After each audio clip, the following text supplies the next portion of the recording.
श्री राधे राधे। श्री कुंज बिहारी श्री हरिदास। जय बरसाने वाली सरकार, लाडली जी बरसाने वाली राधा रानी सरकार की जय हो। जैसे कि आप देख सकते हैं, वृंदावन में पूज्य श्री अनिरुद्धाचार्य जी महान कार्य करते हैं और रोज़ आप दर्शन करते हैं गुरुदेव के। जो उनको गुरुदेव मानते हैं भक्त बहुत सौभाग्यशाली हैं। ऐसे परम गुरु पाकर धन्य हुए वो भक्त। और गुरुदेव भी बहुत सौभाग्यशाली हैं जो परमात्मा ने इनको इतने महान कार्यों के लिए चुना। और इतना ही नहीं, सबसे बड़ा कहना होता है भक्तों, परमात्मा की निगाह में सबसे बड़ा सेवा करने वाला सबसे महान होता है गुरुदेव।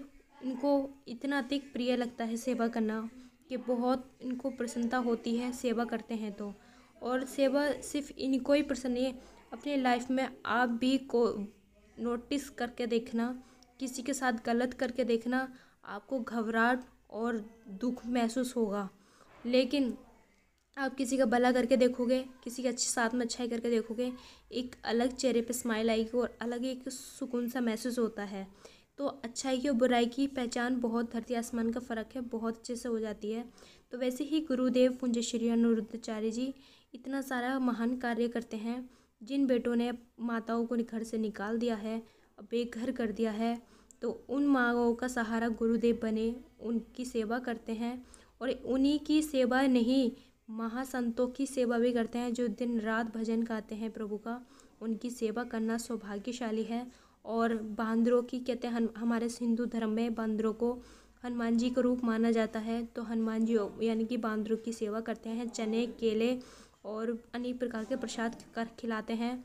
और कहते हैं 33 करोड़ दी देवताओं का वास होता है गौ माता में। 33 करोड़ दी देवते का वास है गौ माता में। और गौ माता की सेवा भी इनको अधिक प्रिय है। इनकी खुद की गौशाला है जिसमें बहुत सुंदर सुंदर सारे कलर्स की सारे मोटी मोटी गायें गौ माता मिलेंगी।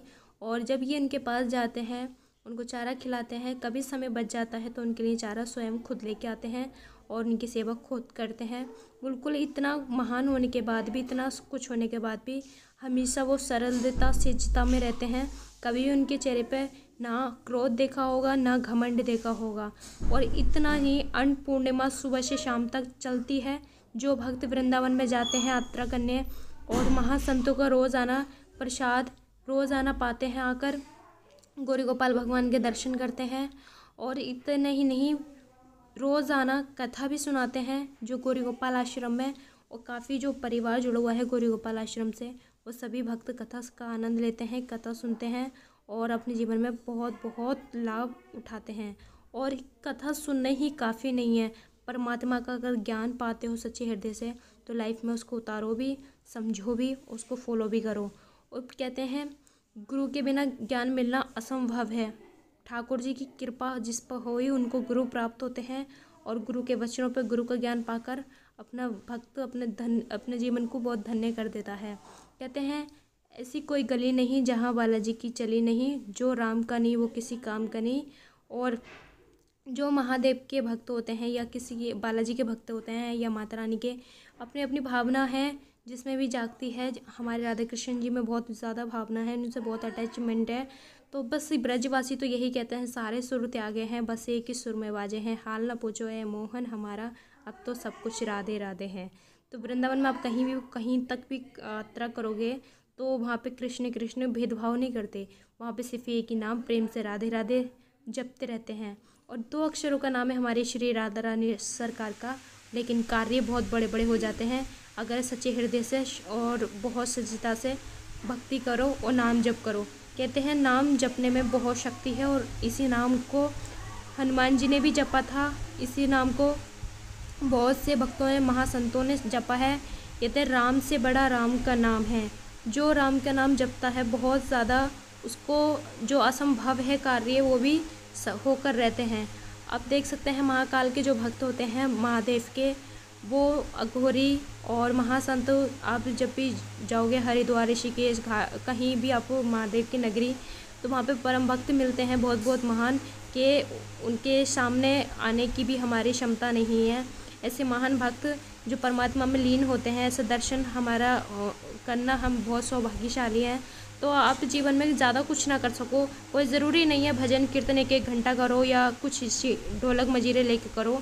अपने काम करते रहो, अपने कार्य करते रहो, नाम जपते रहो। सबसे बड़ा इस कलयुग में है, कलयुग केवल नाम पुकारा, इसी में उतारेंगे। अगर इस कलयुग में जिसने नाम जप लिया वो अपने जीवन से उद्धार होना है। और अगर आप नाम सच्चे हृदय से जपोगे, आपको एक अलग ऊर्जा महसूस होगी, अलग ही कृपा महसूस होगी। और जो ज़्यादा डिप्रेशंस में रहते हैं, ये आप ज़्यादा कर नाम जपोगे तो आपको अलग ही चमत्कार सा महसूस होगा। डिप्रेशन बहुत ज़्यादा आजकल दुनिया डिप्रेशन में बहुत जा रही है। बहुत चीज़ों का, किसी का बिजनेस का, किसी का लव का, परिवार का, बहुत सारी प्रॉब्लम होती हैं जिम्मेदारियों की। तो प्लीज़ देखिए, परमात्मा सब करवाने वाले हैं और हम करने वाले हैं। अगर हमें परमात्मा हमें पूरी बॉडी को हमारा पावर न दें तो हम कर भी क्या सकते हैं। तो प्लीज़ अब सत्संग सुने, भजन करें, नाम जप करें। अधिक से अधिक आप पैसा भी कमाइए, तरक्की भी कीजिए और ऐश्वर्य आराम भी कीजिए, लेकिन अपने धन को धर्म से जोड़ें और अपने हाथ कार्यों में चलाते रहें, लेकिन माइंड में और अपने चेहरे पे हमेशा स्माइल रखें और अपने राधा नाम जपते रहें। और आप वृंदावन में जब भी जाओगे तो अपनी मर्ज़ी से नहीं, वो श्री राधा रानी की मर्ज़ी होती है। तो आप जब भी जाओगे तो कुंज श्री अनिरुद्धाचार्य जी से मिलना, आपको बहुत अच्छा लगेगा, बहुत सुकून है मिलता है।